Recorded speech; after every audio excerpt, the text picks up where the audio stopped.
제일 기억에 생생하게 남았을 때 이제 그거를 답안지에 써넣어야 되기 때문에 단권화를 해서 그냥 이거를 안 해놓고 뭐 여러 권을 막 펼쳐놓고 봐야 된다면 뭐 한 대여섯 시간 걸릴 수 있는 일을 내가 되게 익숙하게 만들어 놓은 내가 생각하는 핵심이 많이 들어가 있는 이거를 뭐 한 3시간 안에 볼 수 있으면 좋은 거죠.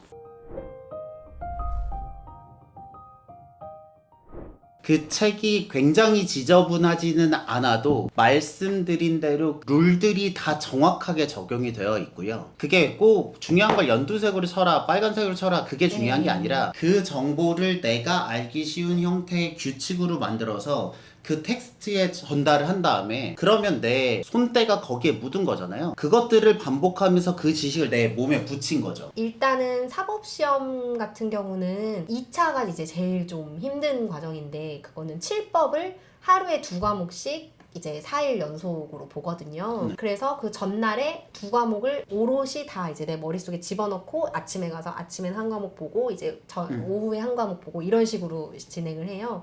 그리고 사법연수원 같은 경우는 격일로 보는데 하루에 시험 보는 시간이 한 7시간 정도까지 되는 경우도 있거든요. 공식적인 점심시간이 없고 당연히 아무도 점심을 먹지 않는데 이제 아침부터 시작해서 한 오후 서너 시까지 계속 기록을 보면서 이제 판결문을 쓴다든지 뭐 공소장을 쓴다든지 이런 식으로 그 시험을 보기 때문에 무조건 체력은 뭐 당연히 필요하지만 그 전날에 내가 그 과목을 한번 1회독을 하고 들어가야 이제 좀 마음이 편하기도 하고 제일 기억에 생생하게 남았을 때 이제 그거를 답안지에 써넣어야 되기 때문에 단권화를 해서 그냥 이거를 안 해놓고 뭐 여러 권을 막 펼쳐놓고 봐야 된다면 뭐 한 대여섯 시간 걸릴 수 있는 일을 내가 되게 익숙하게 만들어 놓은 내가 생각하는 핵심이 많이 들어가 있는 이거를 뭐 한 3시간 안에 볼 수 있으면 좋은 거죠. 그래서 이제 전날에 1회독을 다 하고 그 다음에 다음날에 시험에 들어갈 수 있도록. 솔직히 말씀드리면 그래서 저희 대학교 때 시험 같은 거 보잖아요. 그러면 사람들이 오해하는 게 시험을 보고 나서 결과가 나온다고 생각을 하는데요. 그날 아침에 그 학생이 펴놓는 준비물을 보고 대충 느낌이 옵니다. 그게 무슨 말이냐면 그때 여러 권의 책을 펴놓고 공부하고 있는 친구들이 미안하지만 공부를 제일 덜한 친구들이 맞고요. 그 위에 있는 친구들은 그것을 뭐 10장이든 20장이든 그걸 한번 정리해서 몸에 붙인 결과물을 갖고 있는 애들이 더 잘한 애들이고요. 궁극에 있는 애들은 그런 내용들 중에서 내가 모르는 키워드들만 적어서 한두 장에 정리한 애들은 그 결과물이 한 번에 짜진 게 아니고 여러 번 짜면서 그 엑기스만 남은 거거든요. 그래서 그 시험장에 가져오는 결과물의 양으로 이미 이 친구가 상위권이다, 중위권이다, 하위권이다가 어느 정도 결판이 나거든요. 이렇게 2과목을 봐서 그 전날 다 봐야 되면 모르는 내용을 가지고 전날 다 볼 수는 없잖아요. 그러니까 내가 제일 자신이 있는 교재로 내가 필요한 내용들을 다 담아서 룰로 만들어서 내가 알고 있는 걸 다 빼서 모르는 내용들만 전날 쭉쭉쭉 봐야 그래야 1회독이 가능하지 않나 라고 생각을 합니다. 네. 이런 공부 방법은 어떻게 하기로 결심을 하신 거예요? 하다 보니 그렇게 된 거예요? 아니면 누군가가 이런 방법을 알려주신 거였어요? 일단은 하다 보니 이렇게 된 게 맞고요. 이거를 제가 수능 이제 준비하면서 고등학생 때 해보니까 괜찮더라고요. 네. 괜찮겠죠. 계속 나 1등 찍고 막 모의고사 보면 막 전국 단위 나오고 막 이랬을 테니까. 이게 나한테 맞는구나 라고 생각을 했고 저도 근데 어느 단계나 뭐 수능 이제 고등학생 때나 그리고 뭐 사법시험 준비할 때나 어느 단계에서든 그 합격생들의 수기 보는 걸 되게 좋아했어요. 그쵸. 명문대학교 가신 이 대학생분들이 이제 합격 수기 같은 거 많이 쓰잖아요. 근데 거기서도 이제 좀 팁이 될 만한 것들은 기억을 해놨다가 나도 좀 써먹는다든지 그리고 뭐 사법시험 준비할 때도 책이 아예 또 하나 나와요. 뭐 합격 수기 뭐 다시 태어나는 이 길을 이었나? 뭐 약간 그런 책이 있는데 뭐 신문에도 계속 합격 수기들이 나오고 해서 거기에 이제 나와 있는 어느 시점에는 어떤 것들을 어떤 식으로 공부를 했다라는 거를 그걸 당연히 뭐 제가 완전히 기계적으로 받아들일 수는 없고 그 중에서도 나한테도 좀 맞는 방법인 것 같다라는 것들은 좀 활용을 해보려고 노력을 하고 그러다가 이제 이렇게 정착이 된 것 같아요.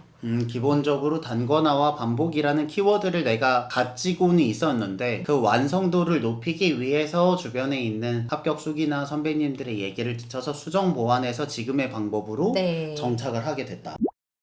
하다 보면은 약간 스스로 발전이 막 되더라고요. 그래서 어느 시점에는 밑줄만 치다가 이제는 뭐 형광펜도 좀 추가를 하니까 좀 더 기억에 생생히 남는다. 이번엔 또 두 문자도 좀 넣어볼까? 뭐 이러면서 점점 발전을 하는 그런 개념이었던 것 같아요. 실은 이 부부님을 제가 잘 알고 있는데 남편분이랑도 제가 친하거든요. 근데 남편분은 서울대 경제학과를 졸업하고 이제 몇백억 대의 회사를 운영하고 있는 대표님이고 와이프분은 이제 변호사인 이런 부부인 건데 그러면 이제 자녀를 현재 가지고 계세요. 그쵸? 몇 살 정도? 세돌 반 정도? 네, 아직 한국 나이 4살입니다. 네. 어머니도 공부를 잘했고 아버님도 공부를 잘했으니 당연히 딸도 공부를 잘할 거라는 기대가 있을 수 있는데 만약에 딸의 교육에 있어서 어떤 부분들이 신경이 쓰게 되시나요? 일단은 기본적으로 지금은 아기가 너무 어리기는 하잖아요. 그쵸, 그래서 아기는. 깊이 생각은 해보진 않았고 나중에 오히려 저희가 고대영 원장님한테 좀 도움을 받아야 되는 거 아니냐 하는 상황일 것 같긴 한데 기본적으로 엄마 아빠랑 뭐 동문이 되어주면 당연히 좋죠.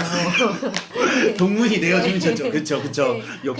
네, 욕심은. 근데 이제 저나 남편이나 얘기를 들어보면은 남편도 학창 시절에 뭐 부모님으로부터 공부하라는 소리를 진짜 안 듣고 자라왔대요. 그리고 저도 기억을 해보면 그냥 저 스스로가 약간 승부욕이 강하고 약간 이래서 내가 잘하고 싶다라는 생각 때문에 열심히 하고 이제 스스로의 싸움을 좀 한 것 같거든요. 요즘 근데 워낙 학생들이 똑똑하고 어려서부터 또 조기 교육도 체계적으로 잘 받고 해서 이제 저도 언젠가는 이제 그런 대열에 합류를 하기는 해야겠지만 현재로서 그냥 제가 가지고 있는 원칙은 일단은 아이가 원치 않는 조기 교육은 부모가 강요해서 하지 말자. 아기가 저희를 닮았으면 언젠가는 자발적으로 좀 공부에 관심을 가져줄 테니까 그 기회를 잘 잡아서 이제 좀 충분히 서포트해주는 그런 부모가 되자라는 철학을 가지고는 있는데 이제 흔들흔들 할까봐 앞으로 잘 정립을 해나가야 되는 단계인 것 같아요. 자녀가 만약에 공부를 하는 시기가 올 거잖아요. 네. 그럴 때도 이 단권화와 반복을 하는 방법을 알려주실 예정이세요? 저한텐 정말 잘 맞았던 방법이고 그다음에 뭐 남편도 제가 학창 시절에 어떻게 공부했냐 이렇게 대략적으로 물어보니까 남편도 비슷하게 했더라고요. 종이에 이제 핵심적인 내용을 다 정리를 해서 뭐 한 장 내지 몇 장 맞아요. 이제 축약을 해서 그거를 반복해서 보는 방법을 썼다고 해서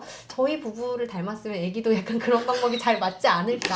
엄마가 서울대고 아빠도 서울대니 얘야 너도 당연히 아니에요. 서울대를 가는 네 그렇습니다. 이 방법을 추천은 해줄 것 같아요. 근데 다만 뭐 애기가 당연히 다른 방법을 자기한테 더 최적화한다면 그것도 이제 잘 할 수 있도록 옆에서 그냥 봐주고 저희 때랑 또 다를 수 있으니까. 저는 이 정도 이야기가 실은 여러분들도 그렇고 저도 그렇고 다양한 종류의 공부법 이야기를 많이 듣잖아요. 근데 제가 들었던 모든 이야기 중에 이 방법이 가장 정석에 가깝다고 생각합니다. 물론 이 방법이 아니어도 극으로 간 사람들이 있었겠지만 제가 선생님으로서 아무 방법을 갖고 있지 않은 학생들에게 하나의 원칙과 방법을 선택하게 된다면 백지에다가 써서 자기가 배운 개념을 요약해서 머릿속에 넣어보는 것 혹은 양이 많다면 한 교재를 정해서 그것에 내 손땀을 들여서 교재에 최적화를 한다면 그것을 내 몸에 붙이는 것 실은 이게 비슷한 원리거든요. 이 방법이 가장 성공 확률이 높지 않을까라는 생각을